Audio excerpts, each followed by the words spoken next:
There are a lot of things about that summer that I don't quite remember, but I can clearly recall the golden sunlight filtering through the diagonal green leaflets and falling like glittering rain onto the floor of dirt and fallen limbs.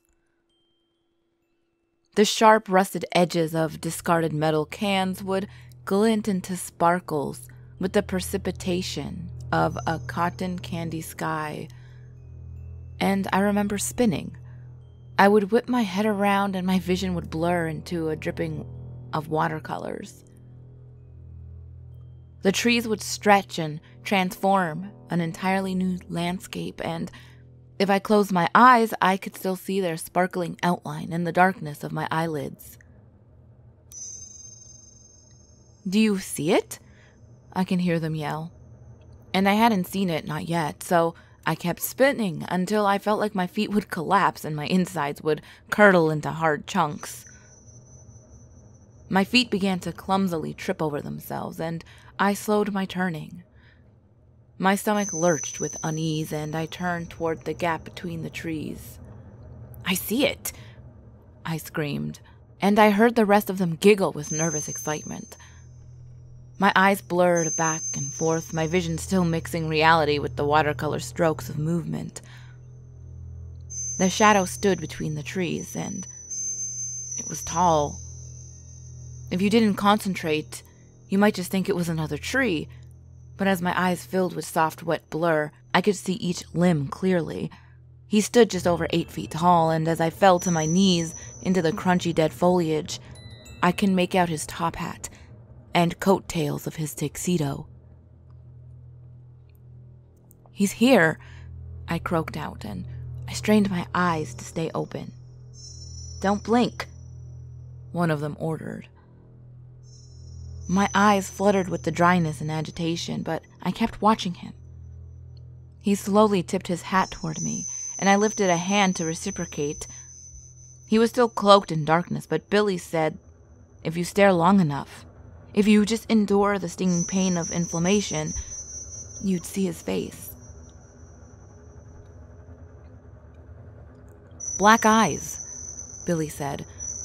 "Just black holes, there's nothing there, nothing, and if you see him smile, close your eyes and wish him away. Don't hesitate. Never hesitate." "Mr. Mortem?" I said. "This is the most ridiculous story I've ever heard." Lina fell back into the gray carpet of my childhood bedroom with a muffled thud.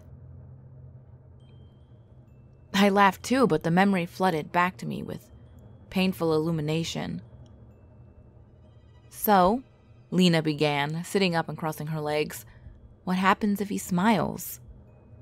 "I don't know." I laughed again. I closed my eyes. "There's no creepy urban legend?" "One kid said he would suck the soul out of your nostrils."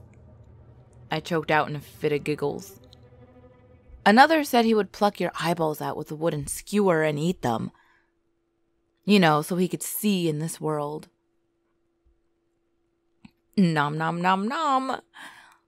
Lina laughed, grabbing a handful of popcorn and shoving it into her mouth. "You know his favorite eye color?" I asked, and she leaned closer to me, her eyes sparkling with intrigue. "Little mahogany fuckers like you," I whispered. She exploded with laughter again, bringing her hands to her eyes to cover them.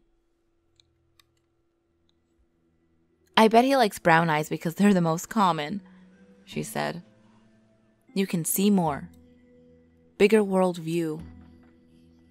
I shook my head and sighed.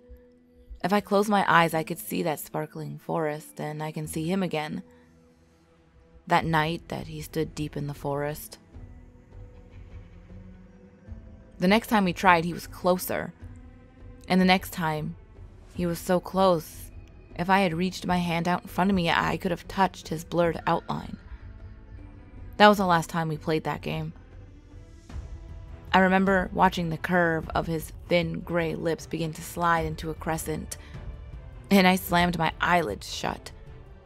When I opened them again, the forest was empty. The next morning, my eyes were bloody with irritation, and they watered hot, sticky goo. My mother made me stay home from school and told me to stop getting into God knows what in those woods. After a few days, the itchy pain subsided and my eyes shimmered a deep green once again. "He almost got you," Billy said.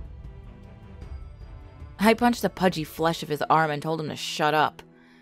I told him it was all made up. I'd just gotten dust in my eyes from all the spinning. I never told Billy that sometimes as I close to sleep, I can see him standing in the doorway of my room. But I'd blink and the opening would be empty. Just the soft filtering light of my bumblebee nightlight remained. I could hear his voice now, the squeaky crack of pubescent cutting through the word almost. "So, are we gonna play?" Lina asked. "No way," I said, lifting my body upright. Lina stood up and started spinning. She laughed into the emptiness of my old house. "Mister," she growled, "Mr. Mortem, show yourself."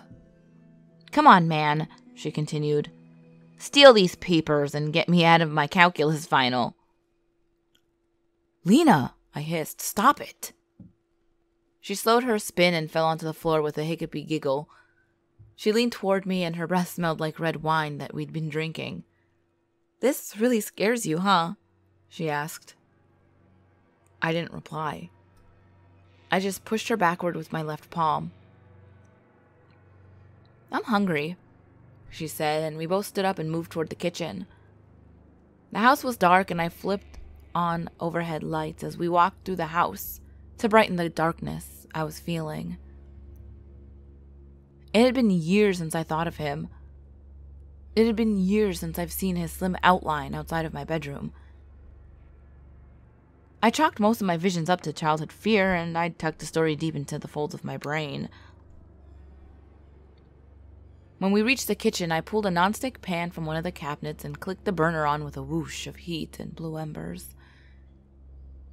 I turned to see Lina head first in the refrigerator.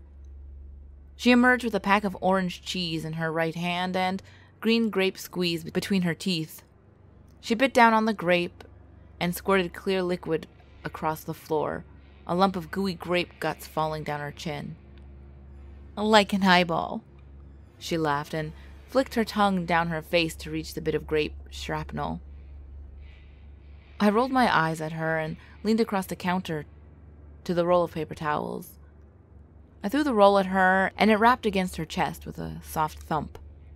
She reeled backwards in artificial horror, and then fell forward laughing again. I walked to the pantry and found half a loaf of wheat bread. I unclipped the bag and pulled out 4 fluffy slices, letting my fingers drag over their pilled texture. Lina came around my side and laid 2 slices of cheese onto the open slices of bread. "Butter?" I asked. She walked back towards the refrigerator and she opened the door. I can hear the familiar buzz of machinery louden. "Aha!" She smiled and turned toward me holding a stick of butter. She slid the butter across the counter to me and I unwrapped the wax paper from the stick. While I slid a knife into the creamy flesh of the stick, Lina skipped out of the room, humming to herself. I laid one of the sandwiches onto the heated pan and it burst into a whispered thump of sizzling. When I looked back towards Lina, she was spinning again. Her blonde waves erupted from her head like a maypole, and her golden brown eyes were closed. I was about to tell her to stop when her eyes snapped open and her body immediately stopped moving, the residual motion coming out of her limbs in shaky waves. I see him," she said, her voice sandpapery with excitement. "I see him," she repeated, but this time louder. "Lina," I whispered, my voice not daring to go any higher, "close your eyes." She fell to her knees, her back towards me. "Lina," I whispered again. She laughed and I took a breath. "He's smiling at me," she said. Close your eyes, I screamed. The room went silent. Okay, she finally said. I closed my eyes. I walked over to her, and when I rounded the couch, her eyes opened again. He's still here.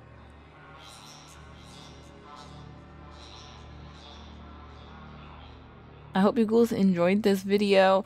I really like the concept of this like spinning around thing, because I feel like every single freaking kid in their life has just spun around until they got dizzy and then like laid down and like watched everything spin. And it kind of makes me want to do it again and see if I see this guy, because I highly doubt you do. But I mean, it's something I think every kid did at least once growing up.